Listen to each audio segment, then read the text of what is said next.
Well, hello channel. Well, today I found I had a flat tire, so I figured I would take people through how to put a plug in a tire. I checked first and I did see that there is in fact a nail or some sort of piece of metal in the tire, so it definitely needs a plug. I'm not having it patched, mostly because I'm afraid they're not going to balance it well enough to do 150 miles an hour, so that's just me. So here's what we got. It's a pretty wide tire, so it's pretty good at picking stuff up, right? But as I went around and I searched and I searched and I searched, you can use soap and soapy bubbles, and you'll probably find it. But what I did was I just went around until I saw something shiny, and not sure if you can really see that. You probably can, but it's a piece of nail or something like that in there. So all I'm going to do is take my dikes here and try to dig in and grab that thing. This one's in deep. Usually you have a head on it or something. This one's got nothing. There we go. We're getting somewhere. Come on, baby. Now pay attention to the direction it's coming out, because that's the direction the hole's going to be. This one's coming out kind of at an angle here. And there we go. So the next thing you're going to want to do is take the Rima thing, try to get that to go in so you can kind of rough up the hole a little bit and make room for the plug. Since this was a relatively small nail, it's not the easiest thing to get in here.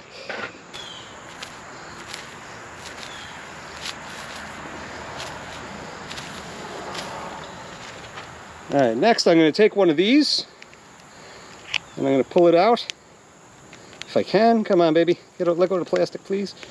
There we go.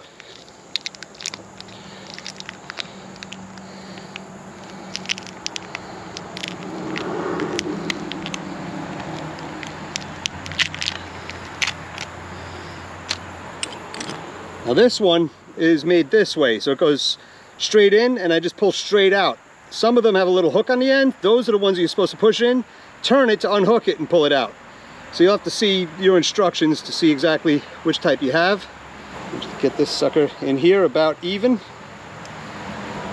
And that's about right. So now I have this on here and it's just about even. It's going to go this way.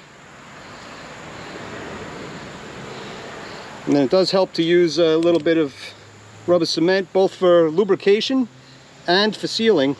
Put a nice little glob on there. Whoopsie. It was a little more than I even wanted to, but actually it's fine.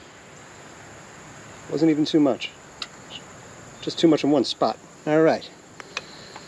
So now what we're going to do is yank this out and push this in its place.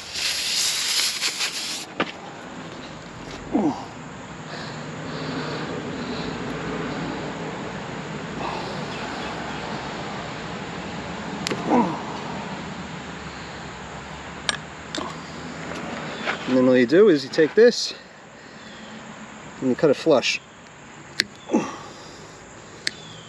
It's not quite flush. All right, let me try that one more time. Cut it flush. Okay, that's relatively flush. It's good enough. It'll drive off, especially if I do a burnout. All right, so that's it. She now should be good. If you're worried about it maybe still leaking, by all means, soapy water, fill the thing up to full pressure and see if it's leaking. This one, pretty sure is not. Okay, funny thing, I just filled it up with air to 32 pounds or so, and the car, being all the way over there, was still reading it, and it beeped when it hit 30 pounds. So that's pretty cool.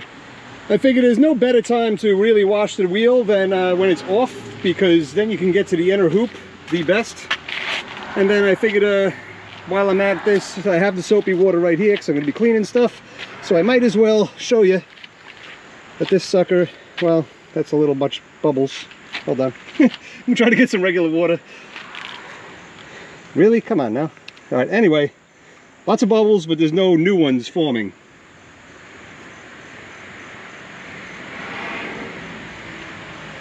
So we are good. All right, so there is such a thing as too bubbly of water for this project, but In any event, it's good. My wheel should now hold air, and I can put it back on, and I'm just going to wash the car, because that's what I do a lot, is I wash this car, especially in the fall, because it gets worse and worse till the winter hits, and then we have ice and stuff, and I generally don't drive it too much, but I'll still drive it on nice days, because it's my daily. And the hoop, pretty darn clean. Okay, so now I made sure that the wheel was centered, and I snugged it up. Now that it's snugged up, I'm actually going to drop the car down, right? So, simple. You don't want to drop it down before it's snugged up, because that'd be an absolute mess. And I can't do it with one hand, so give me 1 second here. There we go. All right, there we go. So I guess if you jack it up, the alarm goes off for some reason. I don't know why, but it does. Luckily, I had the key with me. So now, this part is something kind of new. I'll put you in a better spot. I guess that's good enough. So, you got to torque these. And you do it in a star pattern, right? So basically on a lug like this, you just skip every other one. I figure if you're watching how to plug a tire, you probably, or maybe need to know this. And then for the Corvette and the Camaro, I think was the same way. It's 140 pounds, so it's a lot. And by the way, when you do work like this, you want to make sure that you reset your torque wrench if you have a type like mine, or it will stretch out and it won't be accurate anymore. So anyway, I'm going to start here, bring it up to 140. There we go. And skipping one.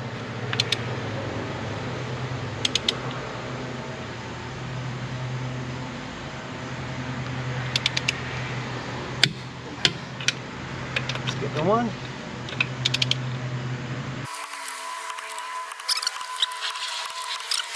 And voila, we are done.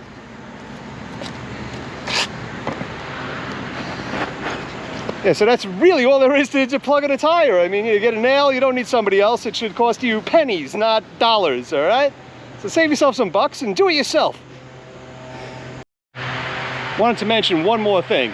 Drive your beast around for, I don't know, like 500 miles, maybe a week, something like that. Then retorque those lugs, because it's possible, and not probable in this case, but it is possible that they will loosen up, because the wheel is going to seal a little bit better, and it's going to, you know, tighten up against the rotor, thus loosening up those lug nuts. And the last thing you want to have is, you know, a wheel come flying off at 140. And yeah, this car can get to 140, 150, 156. But if you're ever in Mexico, give it a shot on one of these. It's a lot of fun.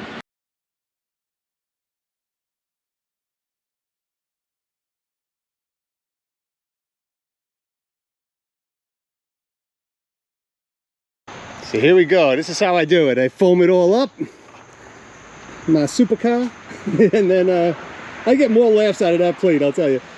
But so it's all nice and foamy goodness. So I don't have to touch it, you know. And this is actually better than the thing I did last time. It's, you know, obviously a little bit safer for you because it's already fully lubed up. And now if I use a nice shaggy wash mitt thing and some nice soapy bubbles, I'll have double protection, and this will make for a nice safe-ish car wash. Just make sure you never rub the hose against the car, because that could be bad. So with that, I think this will probably do it, you know, because I'll give you when I'm done. So you don't have to watch what you want. All right, she's now been foamed and then mitted and then rinsed, but now it's got water all over it. And I hate drying cars by hand because it takes forever. I do have a blower, but I'm not going to use that today. I'm just going to go for a quick ride. So I haven't gone for a ride in this in a couple of days. Very cold start.